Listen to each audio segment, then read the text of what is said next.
একটি অবাধ সুষ্ঠু নির্বাচন অনুষ্ঠানে সরকারের প্রতি আস্থা থাকলেও কিছু উপদেষ্টার কার্যক্রম সন্তোষজনক নয় বলে অভিযোগ করেছেন বিএনপির সিনিয়র যুগ্ম মহাসচিব রুহুল কবির রিজভী। সরকার তেলো মাথায় তেল ঢালছে উল্লেখ করে রিজভী বলেন, অভিযুক্ত উপদেষ্টারা জনগণের স্বার্থবিরোধী কাজ করেছেন। সরকার দরিদ্রদের পাশে দাঁড়ানোর পরিবর্তে তাদের শোষণ করছে বলেও মন্তব্য করেন বিএনপির সিনিয়র এই নেতা।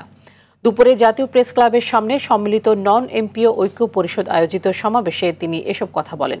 এ সময় অবিলম্বে শিক্ষকদের এমপিও দাবি মেনে নেয়ার আহ্বান জানান রিজভী।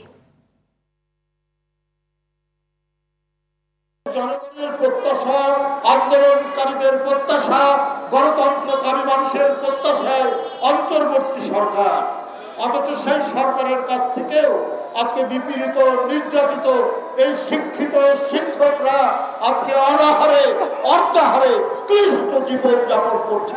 গরিব মানুষের প্রতি এই অন্তর্বর্তী সরকার হলেও এরা তাদের দিকে তাকায় না, বরং তাদেরকে কিভাবে স্পিন রোলার দিয়ে, কিভাবে পাথর চাপা দিয়ে তাদেরকে পিষ্ট করে দেওয়া যায়, আজকে আমি তার নমুনা দেব।